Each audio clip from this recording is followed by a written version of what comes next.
Good morning. Good morning. Let me put on my happy, I'm all together face. One of the things that I love about God is that when I'm personally going through something, it never fails. It becomes a spiritual lesson, okay? When I'm physically going through something, emotionally going through something, mentally going through something, spiritually, whatever it is, it always ends up coming back to, how are you drawing closer to me? Why do you do what? Turn my ringer off. Okay. How do you draw closer to me? And sometimes I catch on faster, okay? Sometimes you're a little bit deeper into the stuff before you go, wait a minute, why am I not pulling on him? Why am I not pulling resources? So, two words have been just floating around and floating around and floating around. And I've been trying to discern what he's really meaning with those words for me, because I always start with me. Because I find out in my teachings, most of it you think are for you, but they're usually coming back to me. I've actually taught whole things, and I was like, what did I just say? Because the Spirit will flow through you. It's like when you're talking to somebody and you have no idea what to say to them, and suddenly you're getting all this stuff and giving out, and you're like, I wish we recorded that. That would have been good. Because what it does is it bypasses you, and you're just like, I need that wisdom. Pull it back. Pull it into me. And two of the words he's been talking to me about are womb, W-O-M-B, and strength. And as I just thought about him, I realized that, as we've talked about before, last year was an extremely challenging year to me because God went after a level that I thought was pretty stable in me, okay? When you think you've got things together and you think you've got, okay, I've got this part of my life, I've got this thing. It's amazing how God will just kind of rip the ceiling off and say, well, let me show you the rest of what you don't have yet. And it's what I teach about how the difference between a regular soldier and a special operator is. The first thing they really do in special forces or special operators is break them down to where they find their core and then go past that. And they often tell them, you're going to get to a point where you physically have hit the wall, mentally you've hit the wall, emotionally you've hit the wall. You don't think there's anything else because we're going to push you to that point. And he said, what we will prove to you is that you're only at 40% of what you're capable of. And that's the difference in the soldiers. When they say things like, I'm never out of the fight, it's because until their last bit of strength is gone, they're never out of the fight because they've been pushed past that 40%. Gary and I have been preparing the last few days for the amazing bachelor party that's going to be happening at my house this weekend. And people go, excuse me? I go, yeah, I have the kind of grandchildren that call and say, I want to use your house for the bachelor party that I'm going to have that's really not like a bachelor party, but it is like a bachelor party. So I just need to bring about 15 of my favorite friends over to stay for days at this bachelor party, okay? So Gary and I, and he'll go through, we're not cleaning this because they're just boys. You know how when people come to your house, you're clean. He goes, oop, no, we're not cleaning this. It's just boys. And we see that over and over. So we're laughing. And in the context of we're cleaning up the house, getting things ready, trying to find enough floor space, bed space for all these kids that are descending and figuring out, who's going to be where and what's going to go on. I've organized the sheets into piles so we can just throw them at them for the beds, that kind of thing. And we have this saying we've both been doing. And he goes, oh, I'm already past 40, so don't even say that to me. Because we're both physically pushing past some of the things that we normally do in a week. And now we've got it down to science, like, when can we work this in? Okay, when can we do this? When can we do that? And then, as life often does, other things get thrown in with it, okay? So that they, redirect your attention, or you have to deal with this or whatever.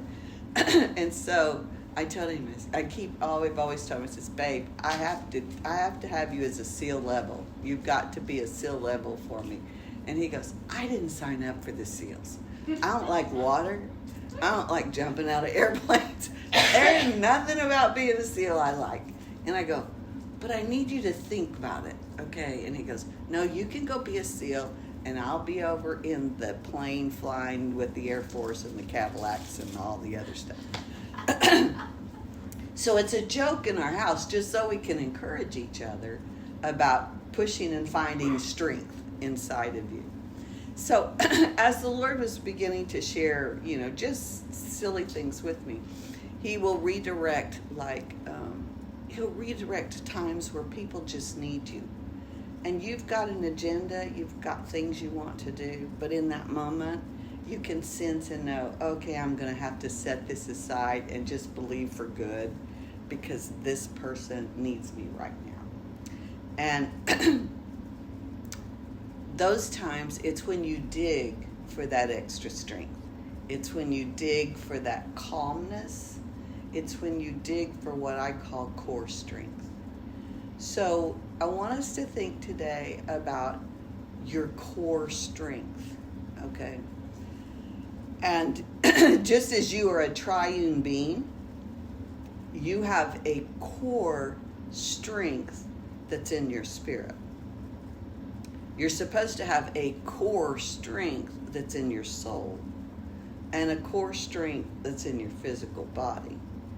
Now, the one we usually recognize the most is the physical body, because like we laugh about when you're out of alignment, or you've overdone something, or you've pulled something, or a calf has run over you, as our friend Brenda has experienced. All these different things, you realize you're pulling for something that as we've gotten older seem to have shifted, okay? It's not quite as together as it was before. So we all recognize that there is a physical core strength. There's actually, core muscles that if you've got your core muscles tightened up and structured, you can walk a long ways. You can do all these activities. You can do that. But if they're not, if they're, lax or hurt or wounded or whatever, then you feel the fatigue in your physical body because you don't have the core strength. I used to be very, very physical, very running and doing different things with all my grandchildren. And I noticed that the last time I actually chased after one, okay, my thought was, we're going to have to reinvent this because I don't run like that anymore. My body doesn't, this is a game we played. It wasn't something you want to do if you don't have to, okay? It was different, okay? If you have to run, you can. But if you don't have to run, you're sitting here weighing it. Like, do I really want to do that? There is a core strength inside of your soul, and I want you to think about that. Most of us think of it as mental health.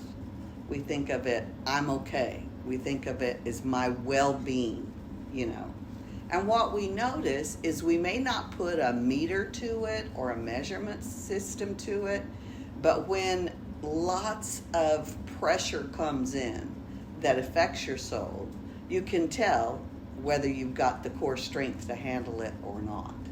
And you can see that. And most of us recognize when we're getting close to not having that stability, not having that core strength in our soul, and we warn people, I mean, Gary knows the signs, like, oh, whoops, I'll see you later, babe. He just turns around and quiet. He goes, I don't want to interfere with this, whatever this is, okay? And he's not doing it as mean. He's just recognized you're not going to be healthier if you stay in the room with me.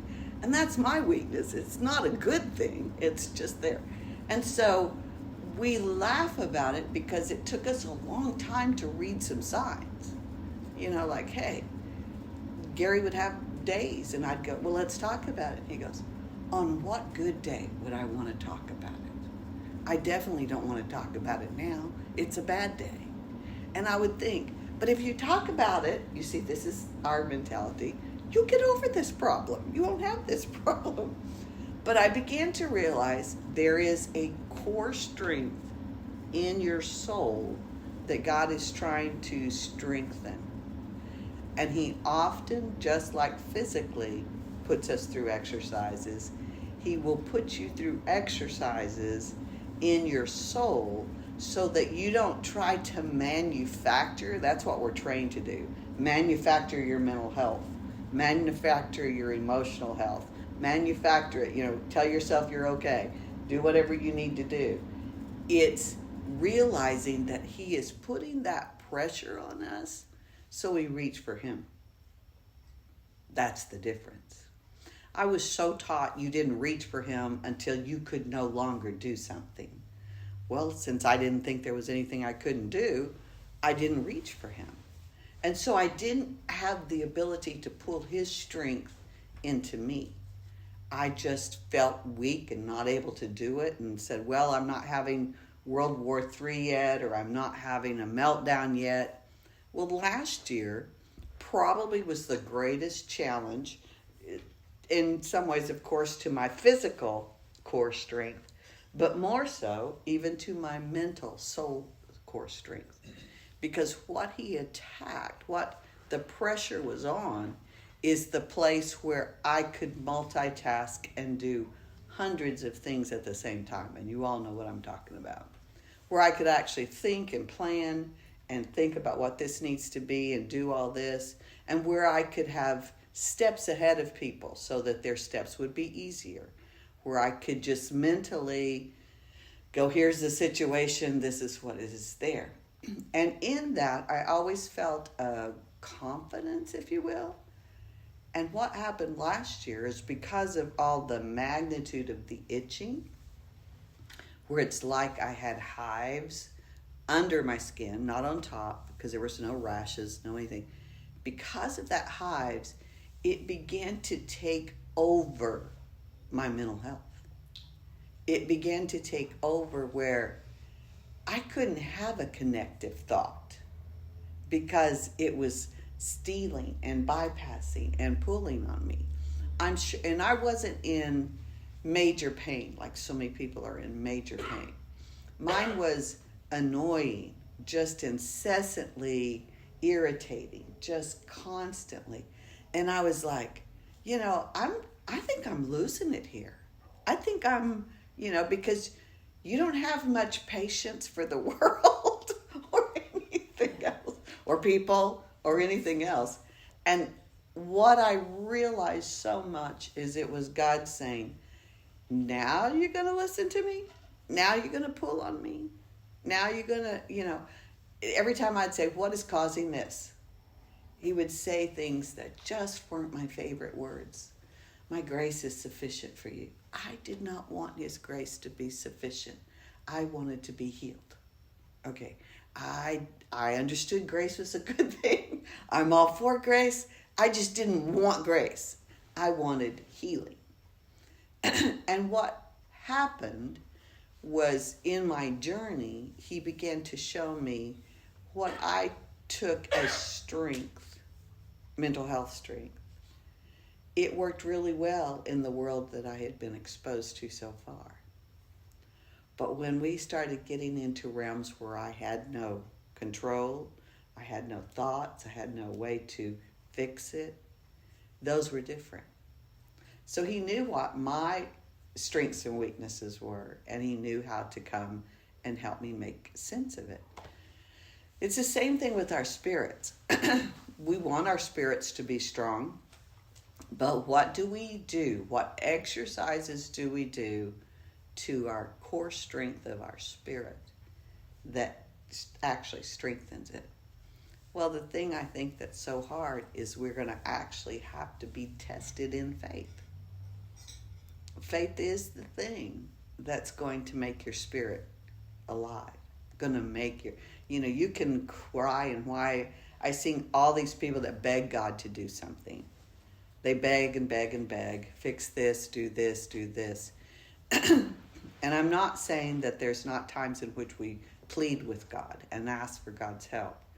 But I'm saying I have a feeling that a majority of the time we're sitting there begging for him to do something. He's saying in his heart, I already gave you all that. Just do it yourself. Just implement the tools I've given to you to take it back, to make it stop, to do those things. And that was the thing. If your spirit is full of faith, you have a belief that all the answers he has for you are not being withheld. So often when our answer doesn't come, we think, he's withholding it. Why is it not coming? Why am I not getting the answer I want? And what he's saying is, my door's open. My door is access. It's completely open. It's yours that's shut. It's yours that you can't push open. Your side of the door, you are crying and whining because you think it's got all these locks on it. But if by faith you start removing those locks and you open up to the possibility of what does it take to get core strength, what it takes is actually going through the experience where faith has to be used. That's what it's going to take. So most of us are all about signing up to look good as the poster person for, the Navy SEAL poster. We're all about that. But no one wants to go through Hell Week. Right? I mean, that doesn't look fun at all. Have you ever been on the beach and rolled around as a sand cookie? That's what they call it, sugar cookie. They actually send them into the water, then make them come out and roll around in just their swimming trunks over and over and over until sand is absolutely everywhere it could possibly be. And then they get to sit there or do PT or do all these other things. If we get a piece of sand in our eyes, it's World War III on the whole house. Is it not? Because that one little irritation can send us into different places. So his point and heart to me was, I need you to understand how to seek God's core strength, how to seek God's strength in all these things. And as he was talking about it, he says one of the attacks that had come specifically to me was the attack of the womb. Okay. We don't really think about the womb so much, and I'm just going to leave it at this before I go to the womb. If you have a chance, I would highly recommend you do a word study on strength. Because you'll find that especially David, he lived such a life saying, okay, yeah, I messed up.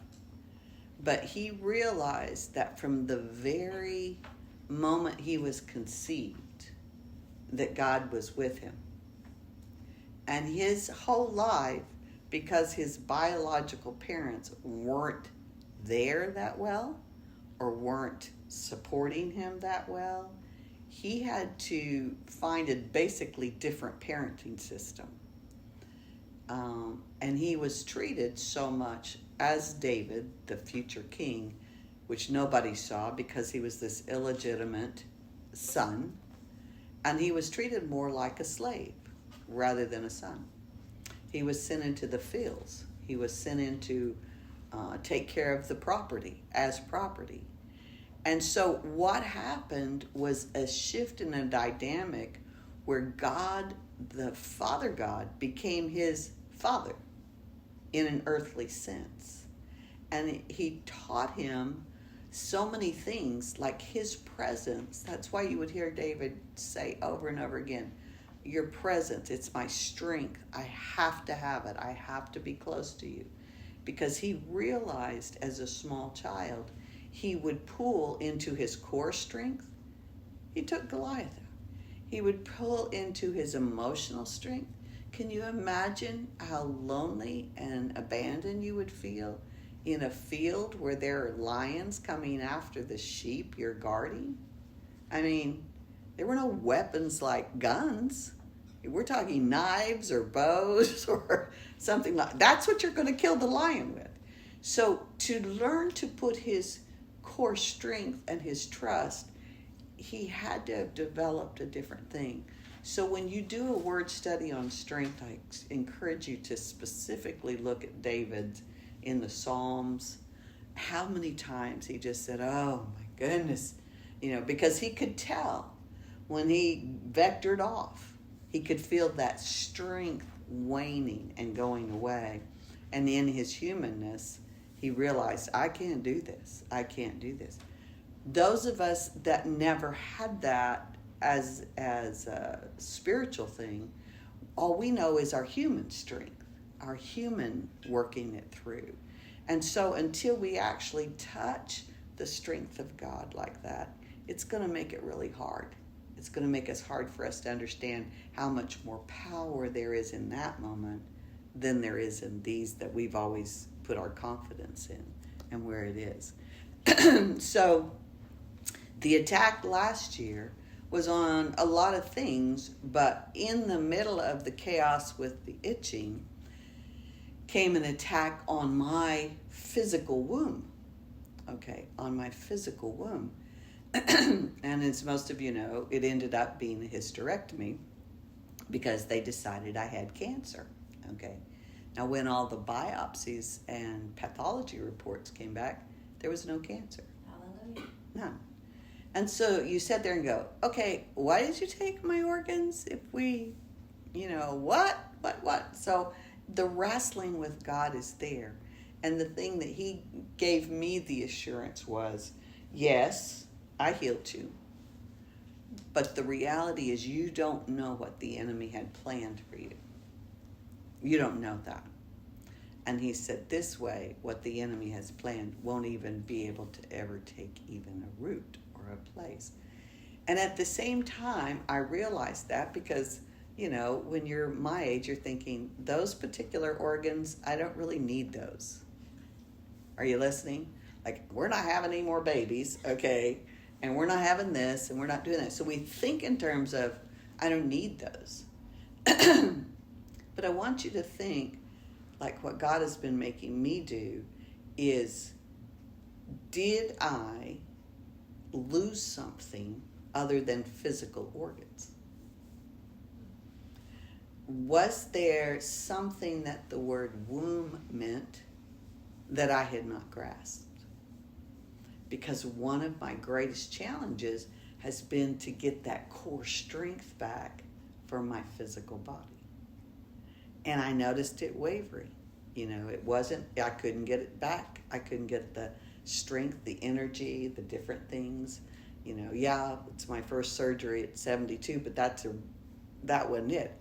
It was that it was something deeper. So these are the things that I want you to know about the womb. When you look into the word, excuse me. When you look into the word womb, there's a lot of different words for our English word womb. And some of them just mean literally the word womb, like a woman's physical womb, like where the children are conceived. But at that time, that particular word is rekim, R-E, and with a K-E-M.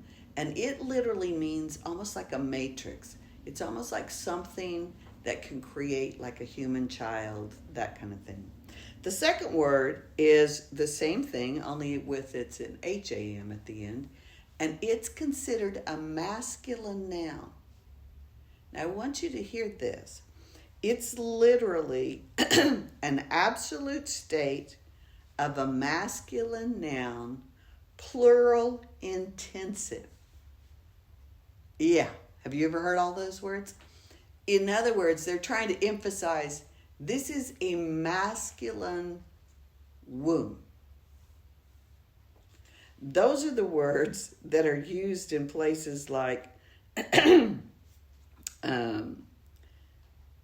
when God is talking about in Genesis about the blessing. So let me just read to you.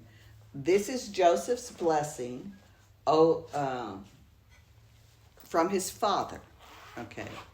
Now remember, this is from the father to Joseph about what all he's doing and all that good stuff.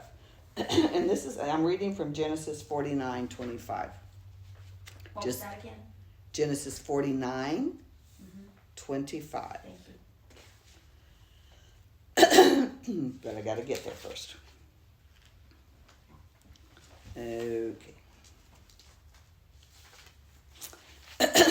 He's talking about Joseph, and he's saying, you're a fruitful vine. He's talking about he's a spring. He's referring to water, and so I'll let you read all that at another time in verse 22. But in verse 25, it says, the God of your father will help you and protect you. And God, who is more than enough, will bless you. He will bless you with the blessings of heaven. This is Joseph, to Joseph. And the blessings of the deep that lie beneath. Now, I could go on for a while there because you just dived into quantum physics in a whole different spiritual way. That's what those. And the last one was, and the blessings of the breast and the womb. And that particular word womb is the one that it's talking about, that it's the masculine noun. It's the one that's just so male. Okay. Now, we don't think of males as having wombs, okay? We don't think like that. But I believe what it's sitting here and inferring is that it's the blessing of what God is bringing to you. It's God the Father that's bringing this to you. And so when they're referring to God as the Father, a lot of times they're talking about it. And like even with Jesus, when Mary was blessed because it was her womb that was doing the carrying of the child, it was God the Father blessing her womb almost as if it's blessing with his womb. Okay, what he was creating from. If we think about it, is God the creator? What does he create from? What does he create out of? Well, let me show you some of the things. One of my favorites is in Samuel. You all know the story of Hannah and where she is. I find it interesting that when you look at Hannah, when you read this story, it will tell you God shut her womb. Now, Hannah was one of 2 wives, and she was the one that was so loved. The other wife had all the children. But Hannah was the one that he loved. So every year when they would go to do their sacrifices, the husband would make sure Hannah had twice as much sacrifices to give because he wanted to show how much he loved her. And the other wife, she and the children all had their sacrifices and they gave. But Hannah was so distraught because it meant so much that the women could have children. It was such a badge of love and honor and all that. And you remember the story where she was so overwhelmed that it says she began to cry and to weep. And it says that her anguish, her hurt, her pleading with God came out of her soul. And it was so much so that she was crying so hard and her lips were trembling and she was making these sounds that Eli, the priest, thought she was drunk because of the way she was acting. And she finally told him, no, I'm not drunk. I'm just have so much anguish because I don't have any children. And, Eli wasn't this greatest guy. You remember, he's pretty bad and his sons are even worse than that. And yet, when he finally realized, no, this is just somebody that's crying out to God, that's just recognized in her own strength, she can't do this, but she's asking God for a petition. And so he basically says to her, I'm agreeing with you. whatever, I'm agreeing that God will give you a son, give you a child. And he did. We know the story where he did. Now, I want you to think of Hannah. This is a woman who was known because her womb wasn't producing. And yet at the same time, when it did produce, her whole entire thought was the promise she had made to God. That if you will give me a son, if you will give me a child, I will give him back to you. Now think about that. We've all had different levels of loving our children. But she says, I will give him back to you. And so the story goes that she would go and she would say, when he is weaned, and usually in those days it would be weaned somewhere close to the end of 2 or 3 years is when they would be weaned. And she took him as a 3-year-old to the house of God where Eli and his sons. Think about this. Oh, there's a whole lot of faith right there.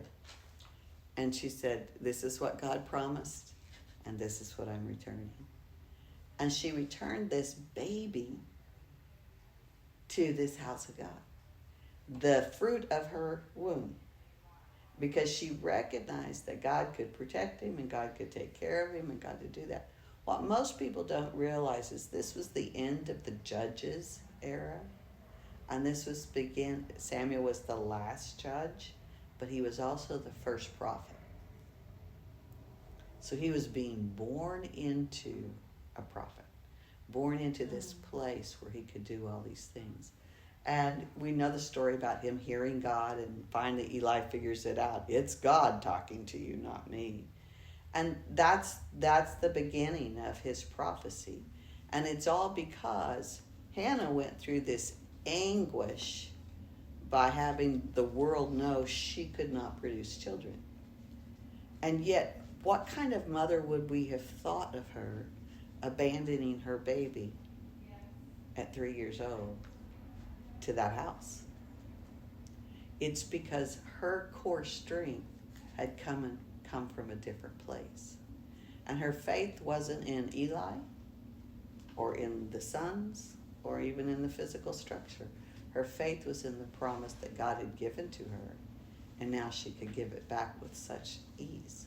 How many of us have a hard time giving our children back? The reality is we don't always trust God with our children.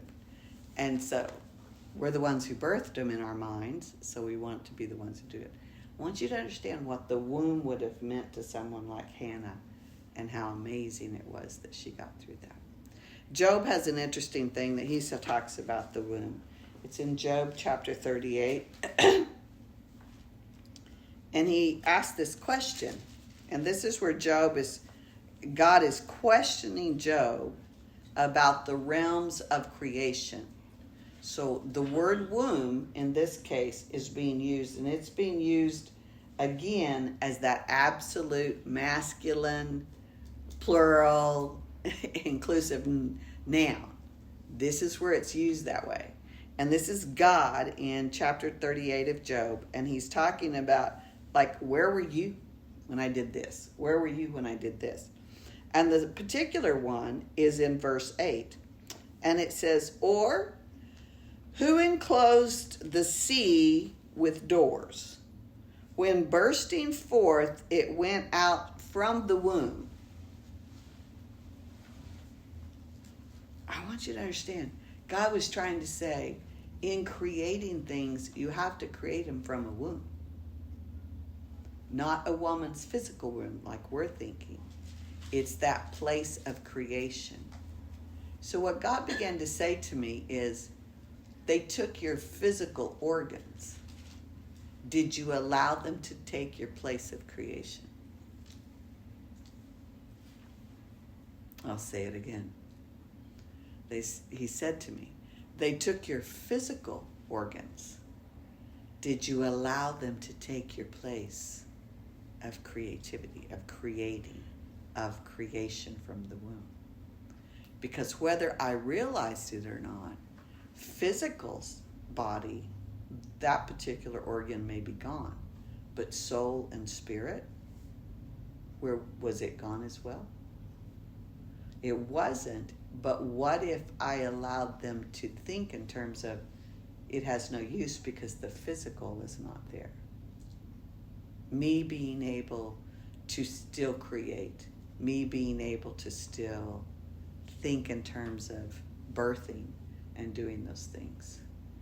I just thought it was interesting when he points out this is what God was saying. He created the earth out of this womb, out of this place inside of him that was able to push forth. Isn't that an interesting thing that he said? Who enclosed the sea with doors? When bursting forth, it went out from the womb. So it's just talking about the sea. We don't think like that. We don't think, well, it had to come from someplace. It came from that place of creativity, of creation, of putting it all together, which is the symbolic womb. Has your womb been stolen? Has your place of creativity, not physical organs, but has your place of creativity where your soul can create and your spirit can create, has it been stolen? When you go through and look at all the different places, Psalms has a lot of places where it talks about the womb. And this is like we talked about before, especially David. I mean, he's just saying it over and over 1,000 different ways. Psalms 22, verse 9 and 10. This is David, and he's saying, Lord, you delivered me safely from my mother's womb. You are the one who cared for me ever since I was a baby. I think that's powerful. We may not realize that. Since the day I was born, I've been placed in your custody, and you've cradled me throughout my days, and you have always been my God. And God says, do you think like that? I don't know. No. I never thought about, I've been working hard on figuring, let me give you an example. So many women have to go through colics with their babies, and I've been working and doing a lot of research and a lot of spiritual research to figure out why that is. Why do we have something that's happened to them that we cannot define? We cannot find a medical reason. We cannot find any kind of reason as to why this particular child is inconsolable.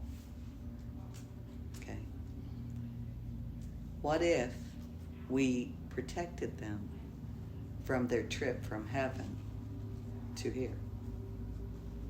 What if we protected them so the enemy didn't get to steal, kill, or try and destroy them on their journey here? When they're there.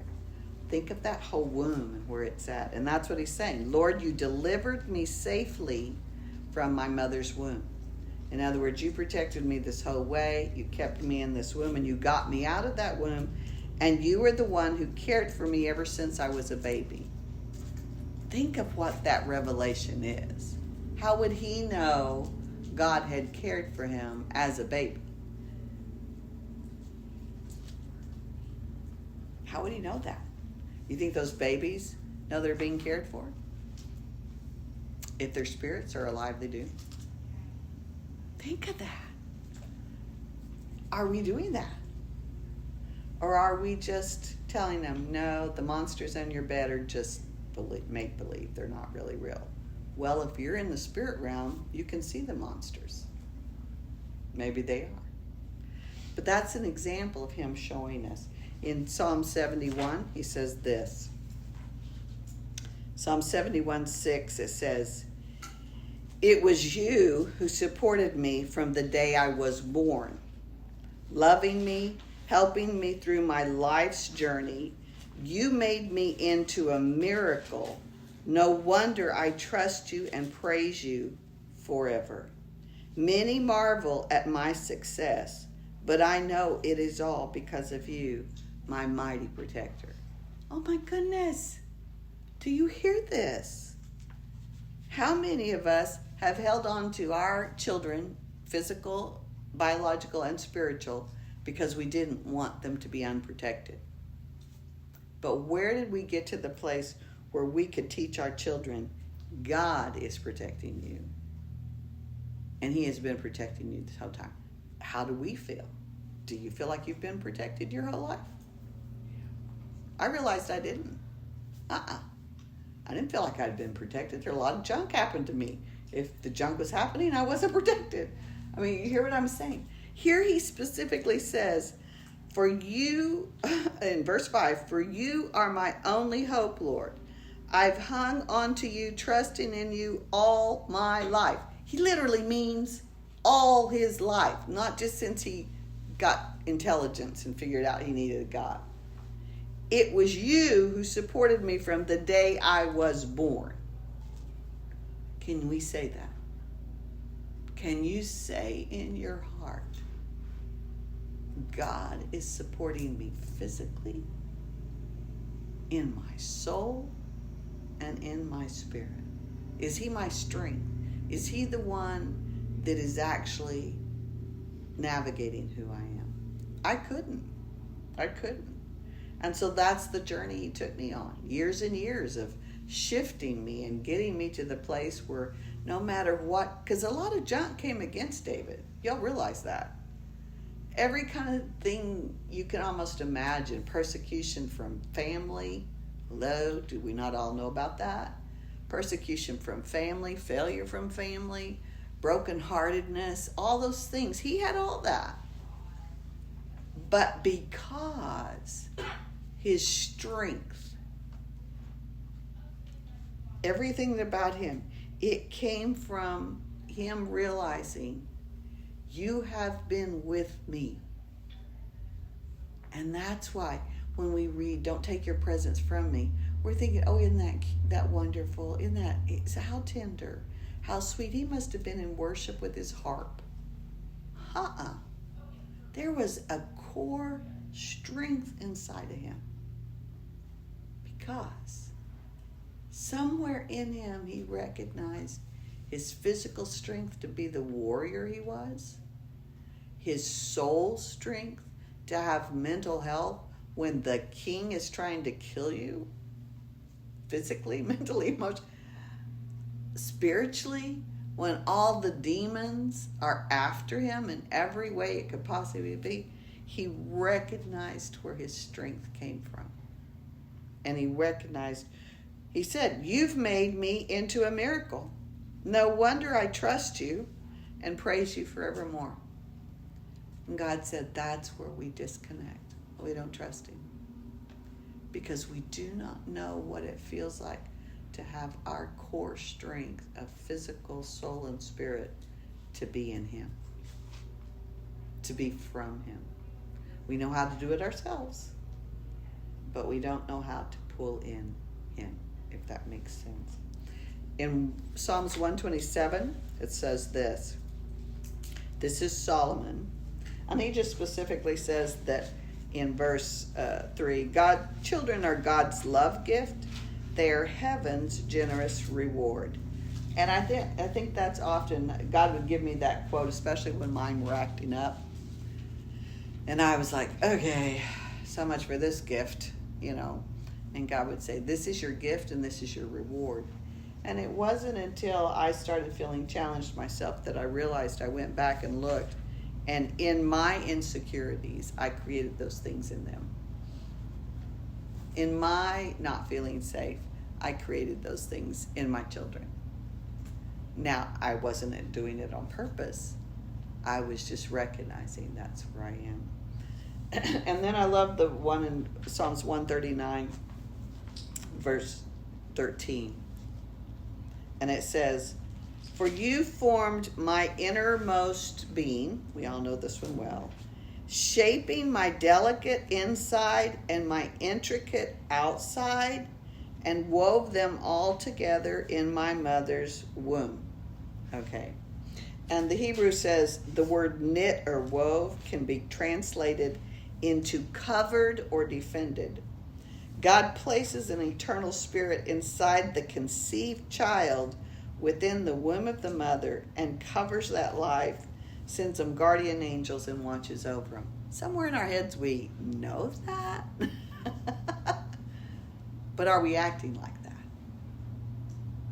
And God says, I need you to reconcile the fact that it took removing your physical womb for you to realize that I knew you from this child, from this infancy. I knew you because I knitted you together. And when it's referring to the womb in that case, it's referring to he knitted you together in your mother's womb, but in his creation, bringing the Spirit in to create with it, if that makes sense. And so he wanted us to see, we didn't see it. And no matter all the garbage we went through, and our adults and children and everything else, no matter all that, that core strength was right there for us to pull on if we had known the whole time. The whole time. Even before you were born again. See, we don't think like that because we think we have to do this born again. This is not talking about I only came into you when you were born again. Does it? No. And I love when he talked to Nicodemus and he basically said to him, hey, how can I be born again? How can I go back in my mother's womb? And he said to him, that which is of flesh is born of the flesh, but that which is of spirit is born of the water, the Spirit and the water. And that's what he's asking me to do.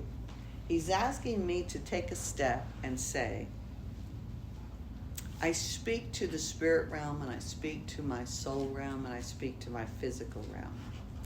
And I recognize that the God of creation, that created all of creation from his womb, from his place of creation, from his place of life, gave me a special connection, a special lifeline, if you will, and a special anointing that my place of physical creation was a physical womb.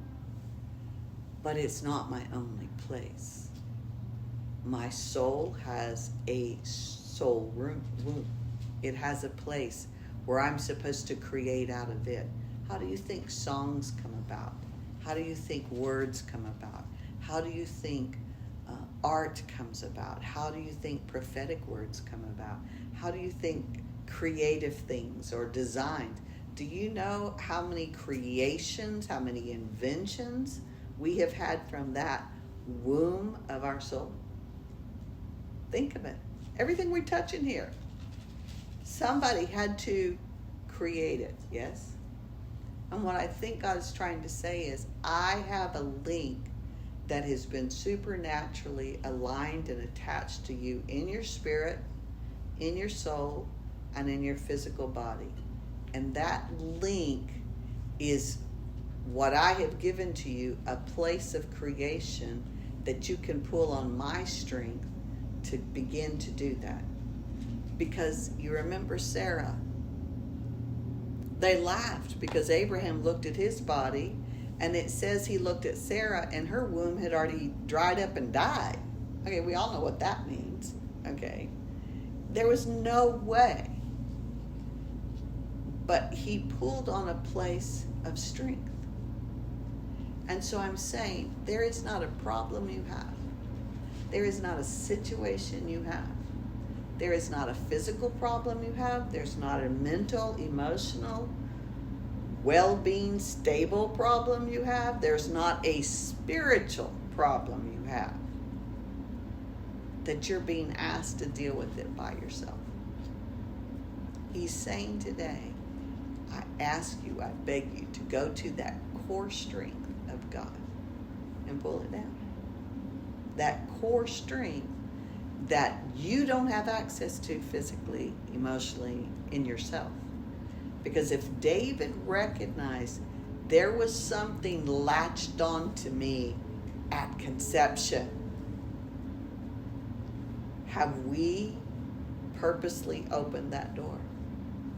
Have we said to God, I may have been rejecting something I didn't know was mine. I may have been ignoring something I didn't know was mine. Let me fix that. And that's what he's been saying to me. He's saying, you're trying to do all the physical exercises you can possibly do. You're trying to do all the physical exercises you can possibly do to get yourself core strength. But he says, I bet if you partner with me, I can show you how to do those physical things from my strength. And I think that's where it is. God reminded me, we've all heard the crazy stories of in those crazy moments where adrenaline would supernaturally come on women and they'd lift cars to get them off their babies or whatever, you know. And we would see that, but we would think, oh, well, that's some physiological thing. No, I think they tapped into that strength of God. That love is the thing. Love was the motivator, and it just tapped into it.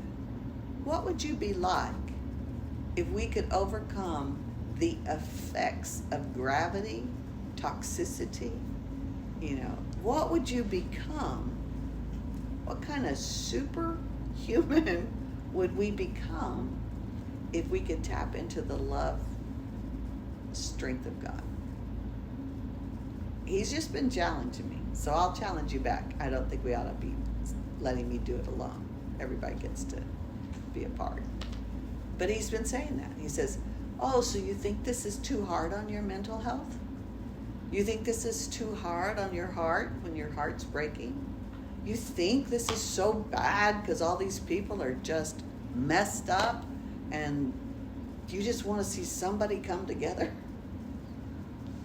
He said, why are you not tapping into my strength?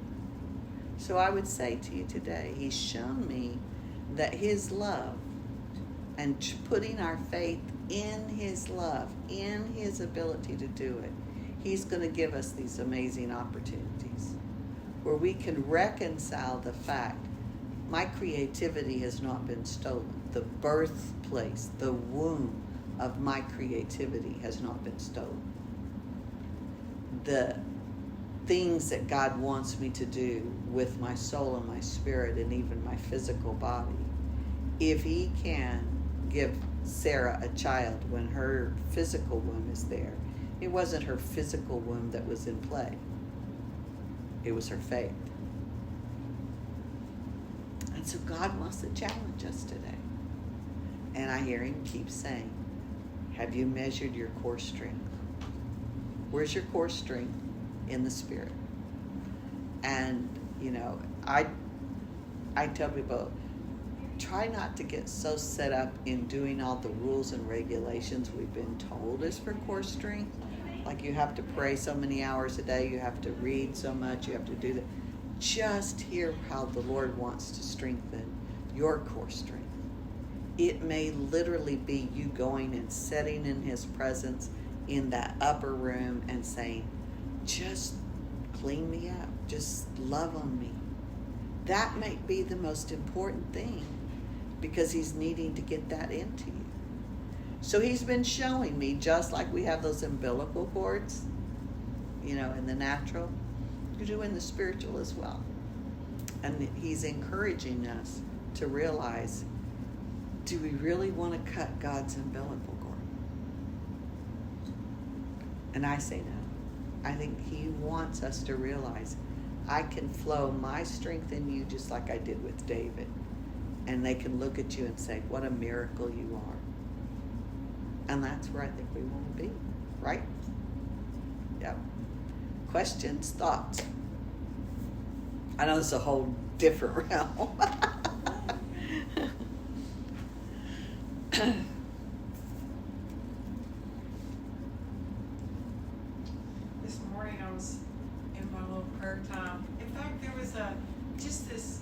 Sunshine coming through the woods, so I went and stood in it, you know, kind of bathed in it. But I was praying for my family and praying for my brother because he's lost his wife, and her name was Joy, and he just has no joy.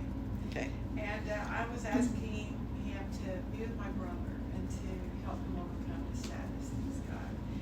And he said, yes, Joy's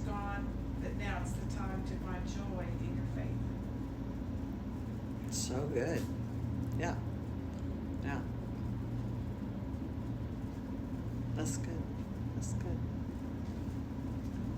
I think he does. I think we often think he only wants to give us these really high, holy, spiritual things. And he's very practical. He is Very practical.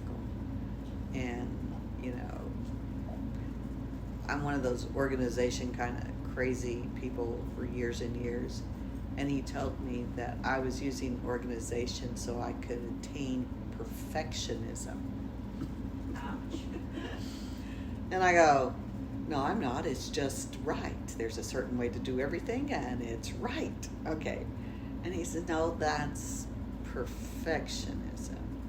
He said, I never created you to be perfect. And I thought this was what we were all trying to be, is, you know. And he said, I just need you to be the best you can be.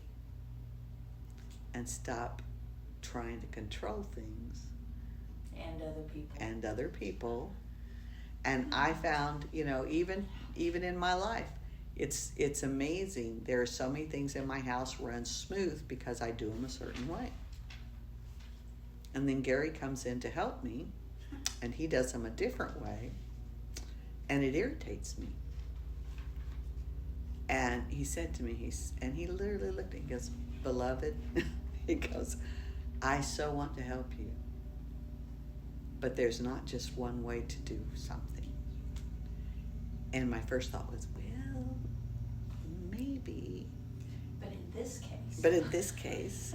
And he said, he looked at me, even yesterday or the day before, when we're all in the middle of all this crazy. Always shows up when you're in those moments. Always. And he goes, if I don't do it exactly your way, let's just let me do it.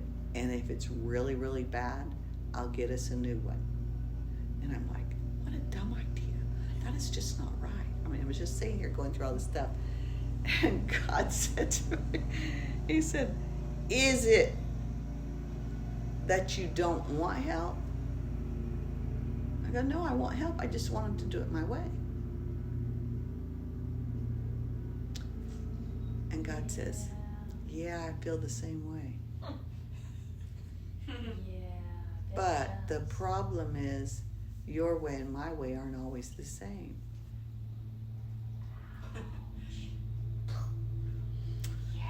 So I went over and I kissed him and I apologized and I said, oh my goodness, okay, you're right. If you mess this up, we'll get another one.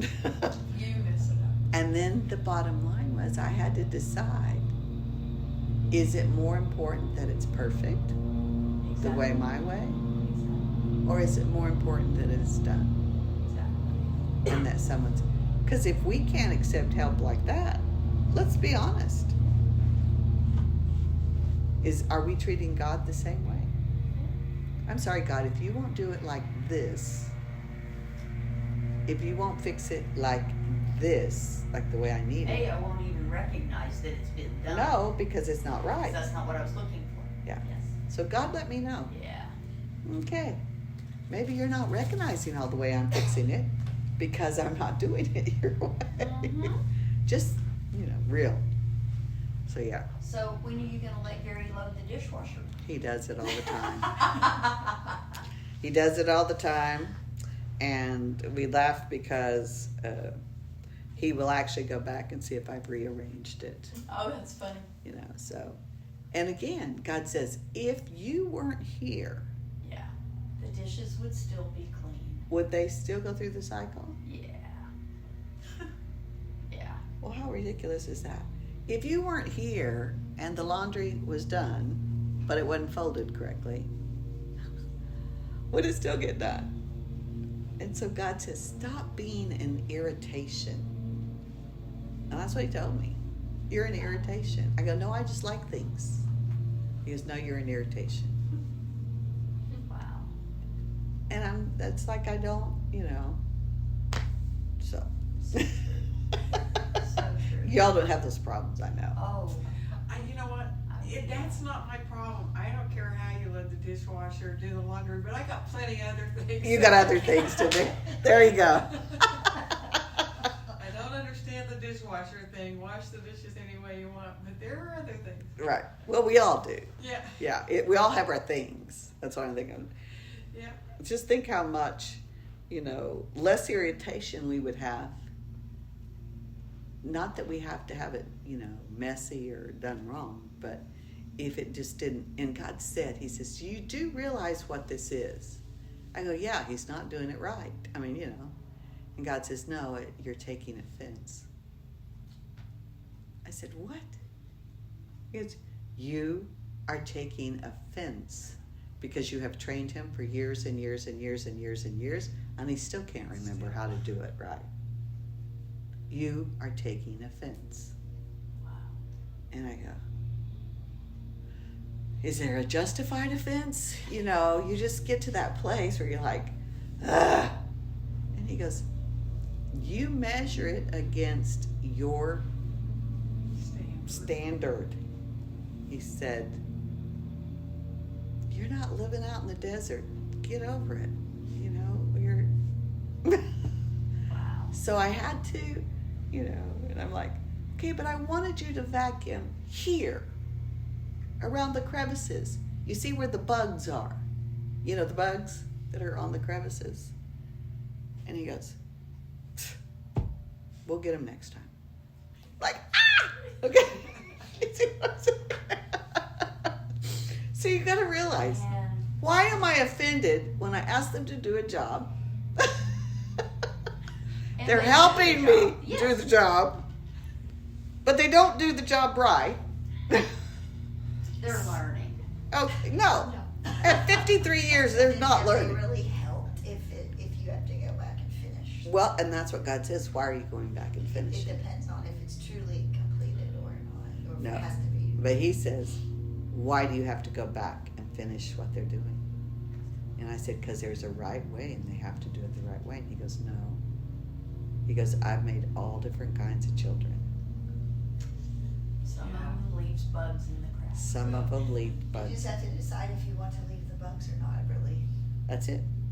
And he said, what's the deal with the bugs? And I go, well, people will see the bugs. He goes, I trust you. No one will see the bugs except But for did you. anyone die? Yeah, did anyone die? And I used to say, well, the children will eat the bugs, stuff like that. Can't get by with that one anymore. I don't have any crawlies around anymore. So I can't use that. But are you hearing how we take? Yeah. So what if we were like David? All the things that he went through, I think he should have taken offense. Somebody trying to kill you, shouldn't you take offense? Especially when it's your own son. Yeah, okay. Or whatever. Shouldn't you take offense? And yet he held on to that strength. He held on to that cord. He held on to that so that God's love came through to him. So he didn't respond to those things. Now he messed up a lot. But I'm thinking, he probably didn't mess up near as much as we do. Yeah. His was just written down. Yeah. So I want you to be God's miracle. I want him to be able to look at you and say, I've connected the strength cord to them. I've connected that core strength to them so that they can be strong in their spirit. They can be strong in their soul, in me, and they can be physically strong so that when people look at them and see what they're going through and see what they're dealing with, they can see the miracle of God, because we're not the humans of this fallen world. We're the warriors of the light in there. So I just speak that as a blessing over you today. And as you go out as warriors, I'm just believing that when you need it, be sure you're pulling on the right strength cord to get us, so that our creativity can be there. Our womb can be full of His strength. All we're supposed to be. Amen? Amen. All right. We'll try that. Andrew Whalen on Elijah's Streams, he made the comment, do we even know who we are? Do do we even know, Yeah, this, do we draw on everything that we're capable of? Do we even realize who we are? Mm-mm. No. I think that's so true. But I think we really sit here and think of who we think we are, who people say we are. Think of all the lies we've believed, all the things we've believed, and that's who we think we are. When God told me you are a perfectionist because you want control, He says, I'm not here to make you a perfectionist. I just need you to be resting in me and to be all you can be. I don't expect you to be a perfect in everything. But that was my definition. And it was so sad. So sad. Yeah. I mean, I was liberated when He finally, for years He wouldn't let me alphabetize my spices. I mean, this is how bad it was. And I was like, and then I got so used to not having alphabetized spices, I just kind of threw them in there. You let that go. And, several months ago He said, would you like to alphabetize your spices again? And I go, yes! Yes! But now I can do it without being offended if someone else comes and alphabetizes them. Do you see? Do you know how many years that took? Don't let it take that long. I know. Toothpaste? Oh, we don't even want to go there. Yeah. So think of how silly those are, and think how much we miss. To me, we're missing all those souls. We're missing those souls that we should be out after because they're not coming in the package we thought they should come. Ouch. We're missing them. I mean, we're missing being able to be there for them because we're too messed up in our own gunk. We can't even get out there to help them. So it's time, right? Amen. All right, let's stop or I'll go all day.